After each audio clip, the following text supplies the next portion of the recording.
Hello, everybody. This is Pete from PA Labs.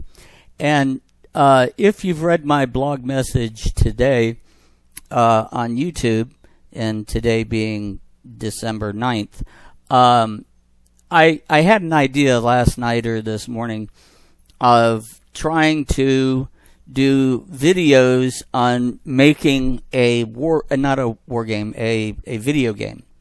And I remembered that long ago, there was a book written by hold on, I have his name where I can read it, and you can read it, John Cryphar Longsdoe, a Frenchman, I'm presuming by that name. He built a game. He wrote a book and built a game in the book called Mig's Callow Laser Blaster. And though it's not my kind of game, it is a retro game, and it's a kind of fun little game. And so the whole book is dead and gone. You can't lay your hands on a hard copy of it. But I have tracked down the supporting code from the book. I've gone through the archives and looked for posts and everything I could do, and I tracked down all the source of the source code from the book.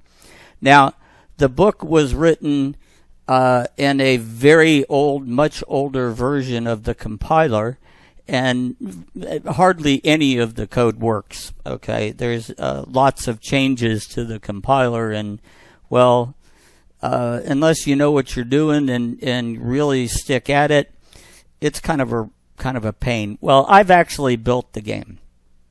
So I've updated all the code, and I've found all the graphics and kind of modernized it a little bit, just fixing the code. But this is his work. I don't want anybody to think I'm building this myself or trying to take credit for this. This is John's work, and though I've never met him and I've never talked to him, I hope he doesn't mind that I'm going to build a series of videos and show the world how to build his game. So this is, once again, not my work, but I think it'll be kind of a fun project for those of you who want to build some retro games. Let's see. So to get started, let's come over here. I don't know what is said in chapters 1, 2, or 3. Well, for that matter, any of the 14 or so chapters. But I can look at the code in his examples for chapter 3, Hello World, and say we're going to be teaching code. And what I want to do is show you how to set up your IDE to where it kind of looks like mine. Over here on the right, you want to make sure you have the help template configured. Okay, because that's what we're going to be jumping back and forth between code here and the manual here. And that is actually done back over here in preferences. If you come down to the tools panel, and that's the tools panel over there, these are the displayed tools. All you have to do is find the help system and move it over to here and hit apply, and you'll have the help system on the right. Okay? If you select this tab, I should clarify. So the first piece of this is the standard introduction to Pure Basic, and though many of you may already be more familiar with this than this code example shows, this is just going to open a simple console, non-graphic screen, a text screen, excuse me, and then print Hello World, delay 5 seconds, and then stop, okay? So we can do the proverbial Hello World. Here's our little window that we've created, and it runs for 5 seconds, and then our program ends. So that is a basic sort of thing. I had to get something to drink. My throat dried out. So our next example is a little bit more sophisticated. And I'm going to point out some of the changes that I've made. Other than that, the code is not mine. A pet peeve of mine, and it is in the manual everywhere. Instead of identifying an enumerator for a value, like open window needs a window number. So what ID am I going to put for that window? And oftentimes you'll see, matter of fact, let's go look. If I get to open window and hit F1, you'll see we want a window number, and then we come down through here. Scroll. Oh, you're not going to show me an example, are you? Normally they'll show an example, and this will be 0 and this will be 0. Okay. And on this particular screen, I guess that doesn't make a whole lot of difference, other than to say you're saying window output, and the window output in question is Windows 0.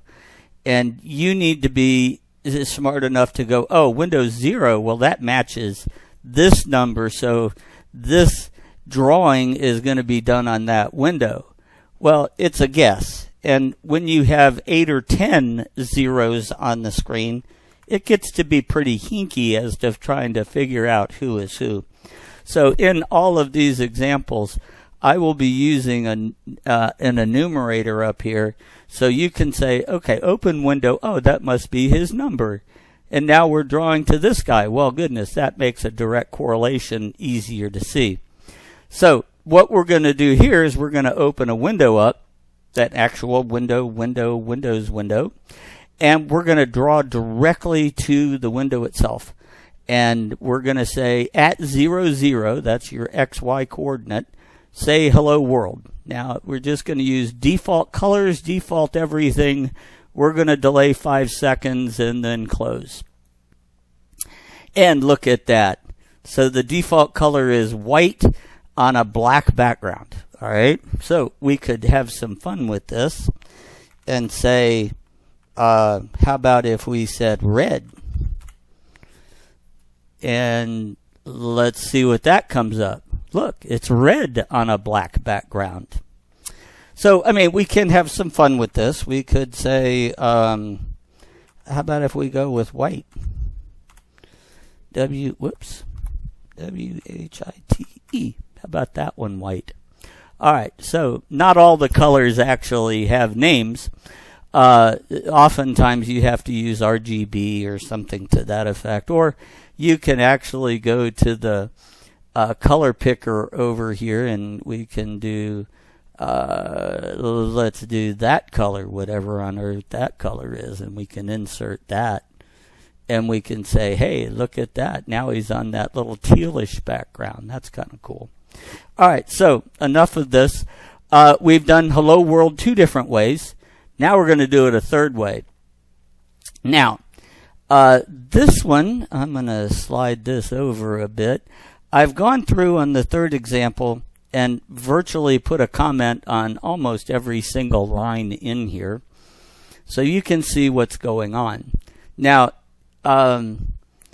this is the preferred method that Pure Basic wants you to use for doing all windows and graphics and that sort of thing, is to open up a window on the screen, and then inside that window you open up a graphics screen that takes up the whole screen.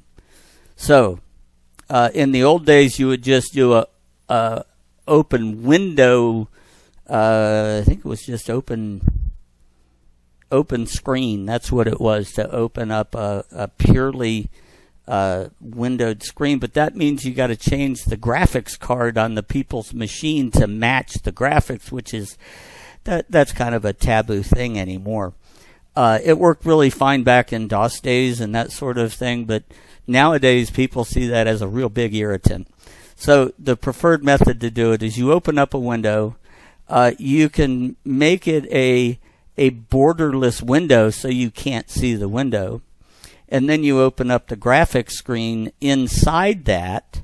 So you can see we're opening up this windowed screen. That's a graphics screen inside window 1, and we're making him the exact same size. So as far as your eyes can see, that's only one screen, and it's a graphics screen. Okay, so I set a flag up here for close the screen false. So I put a bunch of comments throughout this that for the open windowed screen, once we have that graphics window, we can now work with our sprites and that sort of thing. But then we come down here to the repeat. Now this is where it gets a little confusing. You have two windows really open, correct? So each one requires a repeat to handle the events that occur on that particular window. So what we do is we open up the graphics loop, and then we open up the repeat for the standard window. And this is the one you're used to seeing everywhere you ever go in any of my code, where we're picking up gadgets and dealing with the events of the screen graphics, the string gadgets, the buttons, the lists, the list icons, combo boxes, all that kind of junk is the inner loop, okay? And it's very, very important that you deal with all of those events there. Once that's done, because what we do is this graphic loop loops very fast. So while you're dealing with this stuff, pretty much your graphic screen is holding steady. So we can jump over all of this if there's no events. So it like instantly just bypasses it all. So then down here, we want to look to see if somebody's hit a key on the keyboard. All right. Now, all we're doing is looking at the keyboard and going, hey, is a key pressed? Remember, this is happening at 60, 70 times a second and faster depending on your monitor and your video card. Okay. So, we have a graphics screen, and it's got two sides, okay? We display one screen to the screen, and then immediately start building the next frame for you to see, all right? Now, this is like I said, happening 60, 70 times a second. So that's how this is working. So what we do is we flip the buffers so we show our current screen, and then we immediately start building the new screen. Here what we're doing is we clear the new screen, our new little frame, if you think of this as a film, okay, each little box has to get drawn. We clear out that, and then we start drawing to that output, that screen output. Okay, now we're going to say this time, we're going to say, hey, at 280, 240, that's our XY coordinate, we're going to say hello world, default colors, everything. And then below that, and that's because I said 285, 300, so it's going to be indented 5 pixels and then down 60 pixels. We're going to say escape to close, and I'm going to put that in a green text. And then we're going to stop drawing. If you have a start, you have to have a stop. Only one start-stop drawing can be done at a time. So you always have to make sure you stop whatever you start. Then we're going to actually evaluate. Remember this examine keyboard? Okay. So now we're going to examine what was pushed on the keyboard, if anything. And if you hit the escape key, I'm going to throw my flag to say true. And then we're going to loop. All right. So we're going to loop. This is our second until, so this is looping this outer graphics repeat. So he's going to go loop here until you actually hit close screen. Once you've hit close screen, it bypasses and drops down here to end the game. So what we're going to do is, there we go. We have our hello world. You don't see any borders on this at all. And we're going to hit escape to close. So I'm going to hit escape, and then it closes, and then it ends, and we're all done. So if you have any questions on this or any particular field, the cool thing is by having the help over here, you can go look at, put your cursor mark inside any field, and then hit the F1, and it'll link you directly to the help of exactly what are the parameters that go into that particular field or that particular command. Okay, examine keyboard. Let's do that one as well. So you can jump to examine keyboard and see what's going on. Okay, so that's the first 3 chapters, actually 4, of the book that Mr. John Lonsdale wrote from a perspective of looking at the code clips that went with his and actually updating them all to be modern. So that's going to conclude this video. I got a feeling it's going to be a bit long. And I want to thank you all for watching.